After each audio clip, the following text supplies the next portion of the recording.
Hello, everyone, and welcome to Chartwise Women with Erin Swenlin and Mary Ellen McGonagle.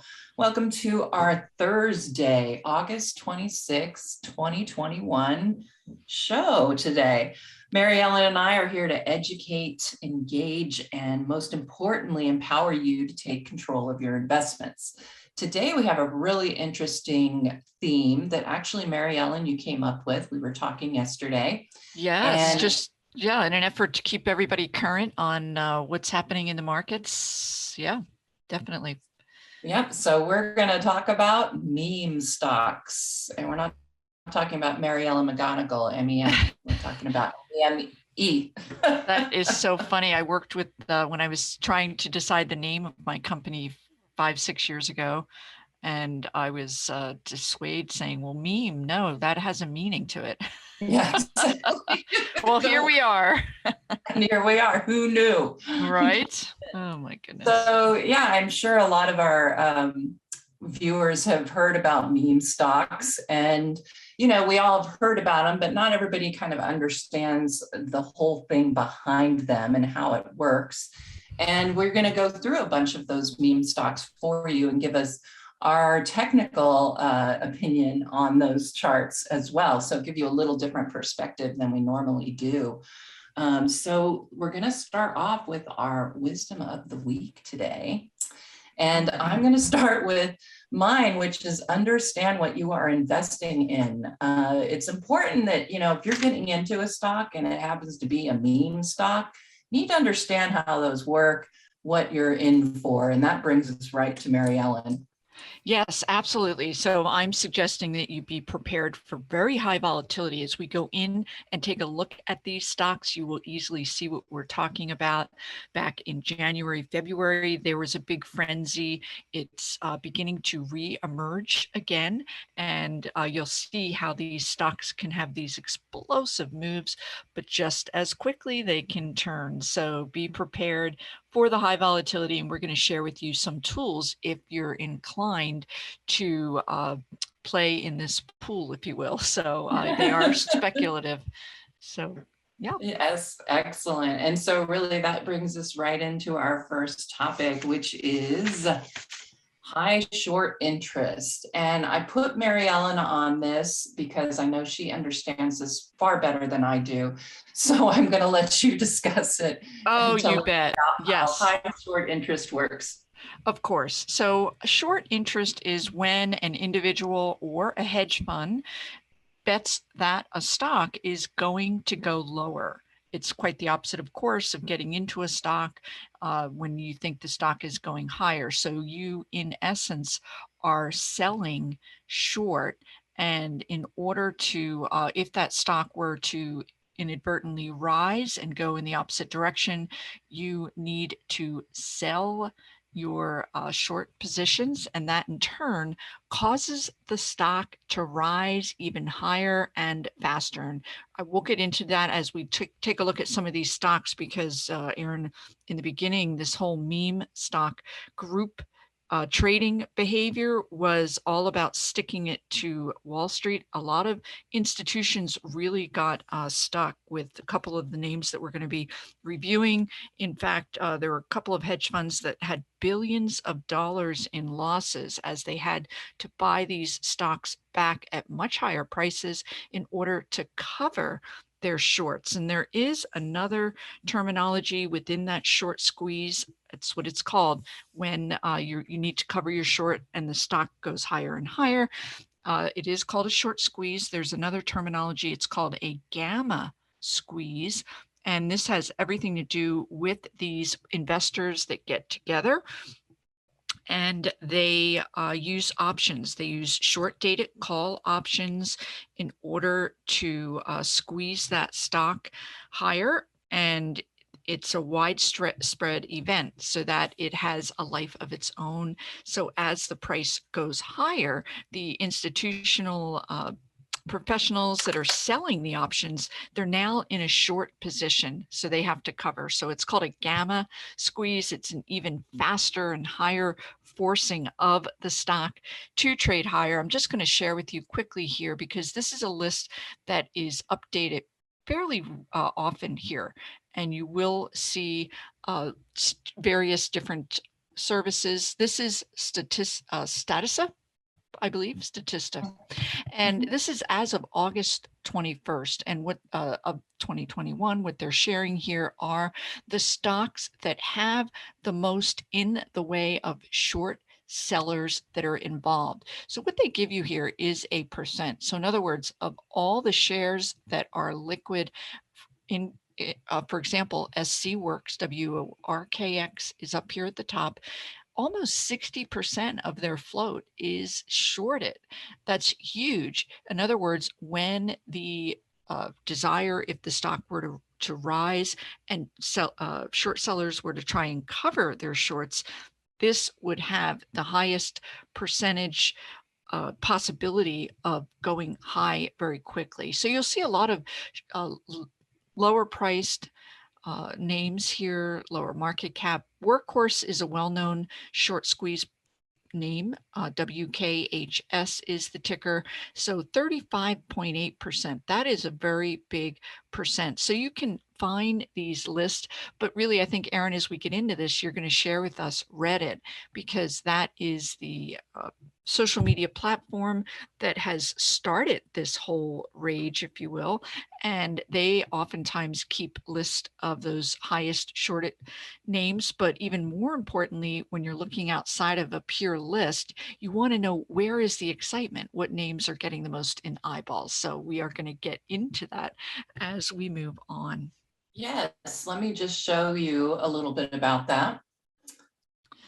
Yes, it's a very interesting phenomenon, this concept that these individual traders, yeah, go ahead. Yep. So this is Reddit, and I just did for the heck of it, the GameStop stock, because this really was the beginning of it all, right? I mean, GameStop and AMC were the two big ones that really got people excited. And, some of that, you have to wonder, okay, well, why GameStop? Why AMC? And sure, there was some high short interest there, but a lot of it was, the Reddit folks, the people are doing this, a lot of gamers, a lot of people who are really interested in that particular stock, and AMC as well. There's a lot of younger investors that sort of got involved with all of this. And so this one, yeah. Yep. No, I was going to say there were reasons why those stocks were chosen, and it had everything to do with particular hedge funds that had huge short positions in the stock, and there was a desire to stick it, if you will, to those hedge funds. And so they really pinpointed and zeroed in on at least two specific hedge funds, and we're really going to just give Wall Street, give those suits something to think about. So I actually have another website that I can pull up very quickly, if I may. Oh, absolutely. Yeah, and this I wanted to show one more though before. Oh my gosh, go right ahead, please. Twitter. So, I mean, Twitter also has a lot of this going on too. This is about AMC.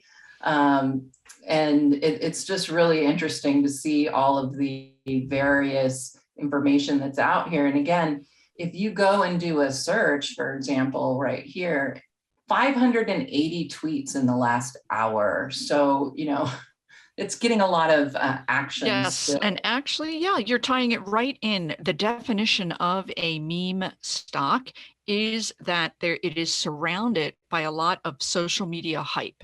So it can be Twitter related. Instagram actually is making its way into this arena as well. And of course, Reddit, which is a huge social media platform. Yeah, so it's very interesting. I can share with you the website that started all of this back at the end of last year and continues to be the biggest as far as the most widely watched. This is on Reddit, reddit.com. And this is Wall Street Bets. They have 10 million followers. And this again is the main hub for this meme stock activity. In fact, On Wednesday, there was in capital letters, all capital letters, it said GME gang is back. That's GameStop. And it got the most views. There are companies out there now that go out and screen and scroll social media platforms to see which stocks are mentioned the most. And it's a real business. It's not just individual investors now. A lot of institutions have stepped into this arena. They are subscribed to Wall Street Bets. They want to stay on top of what is taking place here.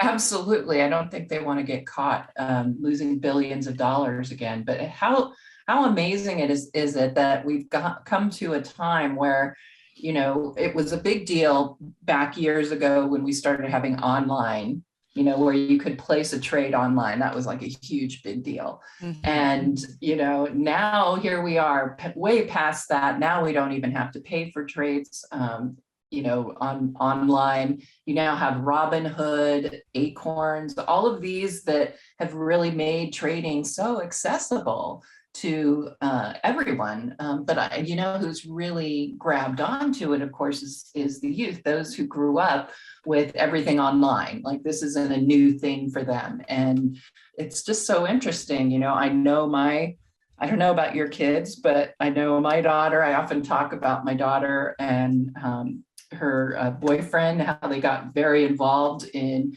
meme stocks. And my son-in-law is also, or my stepson is also involved. In fact, he asked me about GameStop seriously like a day or two before it just went ballistic. And I remember looking at the chart and I was like, I just don't see anything here, you know? Right. It's on the tip of their tongue. And Erin, I mentioned this story prior to our beginning of the show, that I had an electrician come to the home. I needed to have some lighting fixed, and on the way there, he took a quick phone call and said, "Oh, no, I want to sell NVIDIA, buy AMD." And my eyes got so big. He was in his 30s, just didn't look like a Wall Street, well, really, you can't judge. Everyone is investing these days. And he said, yep, sure enough, he had gotten the stock ideas from Instagram.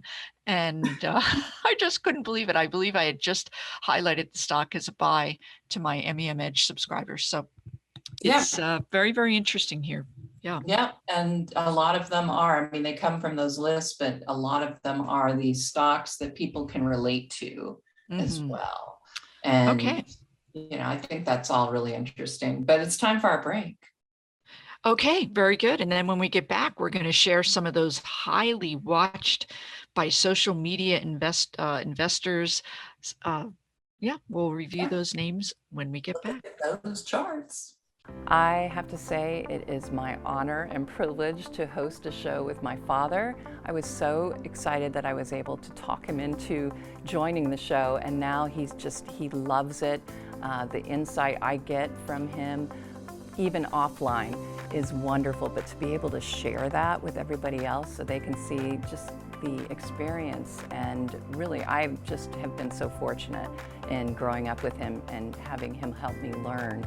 And I think it's great for other people to have that opportunity to learn from him as well. All right, and we are back with our stocks that we were talking about, the meme stocks. And today we're going to we talked about what they are and how you can find more information about them earlier in the program, but now we're going to look at the actual charts, which is, of course, where I get excited. So I'm going to go ahead. I'm going to pull up just a couple of the two, and then I'll let you, I know you have some to share as well. You bet. Mm-hmm. So this is AMC, and of course it's down 4.5% today. So interesting there, but you know, Chartwise, this one doesn't look so bad right now. And that pullback is constructive, as we say, coming back after that big pop, of course, again, related. But notice here, this is what I really wanted to point out. Notice that, you know, AMC was really in a different trading range than where it's at right now. And one of the things, so this is not a log scale chart, but I wanted to show it to you where it wasn't in log scale. If we move it to log scale, that really just traces the percent changes rather than the actual price changes. So you still get the look of the chart. I just always caution people on drawing trend lines on a log chart, because sometimes those can be a little bit, they don't line up so well if you like move them back to not a log scale. So, but certainly support levels and all of that. But now you can see the actual price movement here. And you can see really it was between that $5, $2, $10 at the most. Not even that really, because this is when it just took off right here. And this is a formation that I talk about a lot, Decision Point does, which is a parabolic.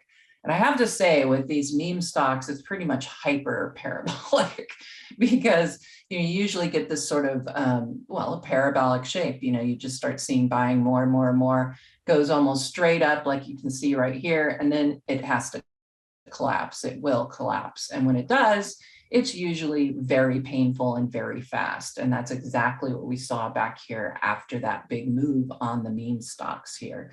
So I wanted to show that one in particular. And then reignited again in late May into June. Yes. Came back with a roar. So yeah. Indeed. And you can see that really the indicators kind of gave us a feel for when we were going to get a move to the upside. I mean, look at back here. This is my PMO, and we had a crossover buy signal right in here, right before it just took off. Now that doesn't always happen, but it's very interesting to see that that's exactly what's going on. And then you can see that StockCharts technical, right, just going crazy here in that upper version. And then really quickly, here's GameStop, which is the other one. And again, this is not a log scale, so you can see that where it is trading now compared to where it was trading back at the end of 2020 is not at all the same. And again, I'm just going to move this into a log scale so that you can see it better. And there you go. So you had this kind of meandering really in that trade price range, and then boom, just took off. And a lot of people got in and got hurt near the top because of that volatility, because it can't continue to go straight up. But it's certainly something interesting when you're starting to see that action again on those message boards. Yeah, actually yesterday, GameStop was mentioned 1,900 times. And that's the kind of statistic that's going to get people's eyeballs and get them back into this interest and pushing the stock higher. So we're we actually have a little flag formation here now because we pushed it way up, and now it's kind of digesting that move. And honestly, the next move is supposed to be to the upside, and momentum is kind of showing us that it will be. Very interesting. Yeah. So I'm going to go ahead and steal the screen here, if I may. Go for it. And I'm going to take a look here at GameStop as well, and then a couple of other names that are really up at the forefront of this movement, if you will, among individual investors. And I did mention it's now spreading into the institutional world. They want to keep an eye on it as well. But here with GameStop, I talked about the stock being mentioned numerous times, bringing interest back in. But let's take a look at those signals that would have you exiting if you were inclined to be involved or get into some of these stocks here. So we can go back to this late fall period when liftoff first began with GME, and the stock did pull back here, but it found support at that upward trending 21-day simple moving average. And take a look, your momentum indicator, your RSI, did stay positive. So you could have stayed with the stock on that pullback here. But as we move further, now this was a parabolic move. Erin, I know that you have a name for this when you're looking at the markets and you see these big gushes higher. But when this stock did pull back here, you are going to want to take note because the volume is starting to pick up on that sell-off. And really, you are going to want to put stop losses in place because this stock got up to as high as 500 and it fell down to 150. You don't want to take that fall, of course. So if you are inclined to try and actually take advantage of that upward movement. Make sure you have stop losses in place, maybe an 8% level. And then down here, as we generally trend lower, this black line down through the red is telling you that that upside momentum has shifted, and you are obviously much better served to get in as that momentum is beginning to head upward. And that's really where we are right now with GME. The momentum is shifting higher. We're just now getting up above that net neutral zero into positive territory. Your RSI is heading up. And the key thing that I like about GME at this juncture is that break back above that 50-day simple moving average on volume. So looking really interesting here. GameStop, as well as some of the other names I'm going to share with you, they do now have underlying fundamentals that are making them interesting. Companies such as GameStop, AME, they are using this capital infusion due to the price increase to store up their fundamentals, and they're becoming a bit more sound. Let's just take a look at another name here. This has been a big meme stock, and it is Moderna, mRNA. And a lot of it here we can see this was on the vaccine approval news as far as Pfizer and then subsequently Moderna. And we can see the stock had a huge move. So if we go back to this 2020 period to its peak in price, the stock has had a 2,000% advance. So that alone is going to put it at the top of these short list as far as people saying, okay, 2,000% improvement is quite enough, thank you. But let's take a look at this recent pullback, because fundamentally Moderna is at the forefront with the vaccine, it being advanced globally. And we can see, I talked about this earlier, this pullback to this upward trending 21-day simple moving average. For now, your RSI, your momentum indicator, is still up here in positive territory. The MACD did have that crossover down, simply saying that this strong upside momentum has shifted. However, we are still up here in positive territory. So Moderna still looks interesting. If we could continue to form the right side of the base and emerge back up above that 500 level, that would be even more constructive there. Erin, I don't know if we have another area, but I do have a couple. Go ahead and show one more. I did want to just point out one of the things because you're right, we talk about parabolics a lot in that decision point, but also a runner. I call them runners. And the best, one of the best protections that I've found when I've been lucky enough to get in one, is setting, you're talking about setting stops, but honestly, when you're in a runner, those trailing stops actually will serve you quite well, because they follow you up as that stock runs higher quickly, and then it will trigger a lot quicker than if you have to continue to set that hard stop as you get the price up. Very good. Yeah, that's absolutely right. The trailing stop as the stock continues to advance, so that you're protecting yourself, but also locking in some of those gains. Best Buy has been a real fan favorite among the meme stocks, BBBY. And here we are. This is that move in January when the frenzy, if you will, really took hold. And more recently, Best Buy is also being cited fundamentally for shifting their focus as far as online versus retail sales. But it's not really picking up a lot here lately. But one other last name that has been popular in the past among the meme community is Etsy. And Etsy's up about 6% today, breaking out of this nice base. Another big winner during the pandemic. It started with their mask sales, but then evolved into home goods and otherwise. So yeah, those are some of those stocks. Yeah, absolutely. I do remember on Market Watchers Live years ago, picking Etsy as one of my stocks, and it was at the time $14. Oh my. Well, Unfortunately, I didn't buy and stick around. I did buy it and then I got out, I think at like 30. I felt like I had just done so great. sure, sure. And that's not uncommon. I still work with professional fund managers. They're patting themselves on the back for that 100% gain. And sometimes it will, of course, advance higher.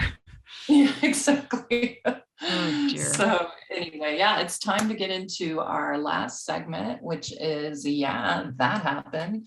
I found this story. I'm a huge Disneyana type person. I have Disneyland. We do actually very close to us.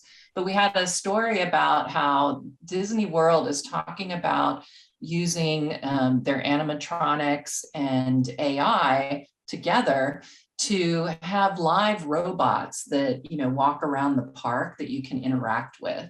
Mhm. And the interesting thing is that most majority of people are like, oh no, we don't want that, because they're thinking of that show Westworld, or the movie Westworld, where those robots kind of go crazy. And they took over. I don't think Disney will allow that. They got too smart.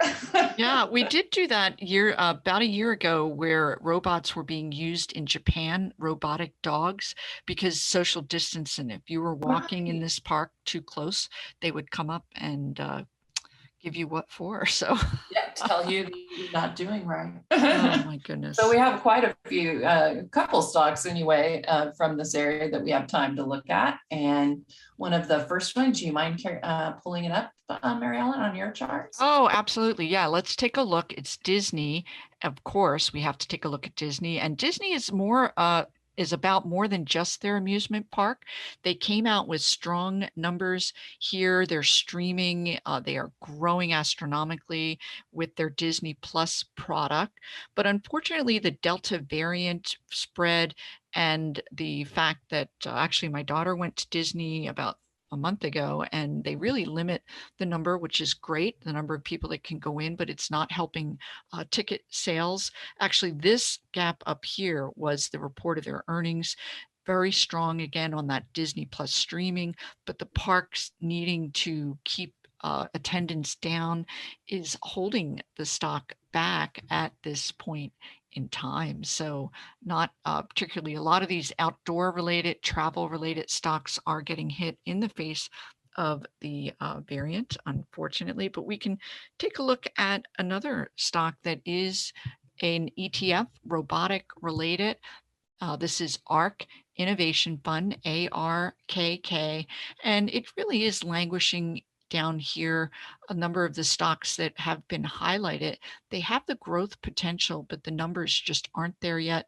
ARKK finding resistance here at the simple moving averages, momentum kind of drifting around this neutral area. So not a whole lot of interest there. Erin, I'm going to pull up ROBT, and Yes. care to Yeah, also artificial intelligence and robotics. I thought this one looked kind of interesting. We have those, you see that flat top on the price that goes back really to April. And, that flat top with a rising bottoms trend line is actually, it's a bullish formation. It is an ascending triangle. I like seeing those bounces off the 200-day EMA. I think that is very good. Of course, as you're pointing out, we have good momentum here. The expectation is an upside breakout, but it hit that overhead resistance yesterday, and it is pulling back slightly today, but it hasn't really seen a whole lot of damage to the indicators. The RSI is still positive. If you're looking for outperformers, it's always good to know that it does have historical precedent of being embraced by investors and bid higher. So that breakout could be very interesting. Absolutely. Wow, it's already the end of the show. Oh my gosh. I want to thank everybody for watching. From Mary Ellen and I want to wish you happy trading going into the rest of the week and the weekend. You bet. May the meme force be with you. Absolutely.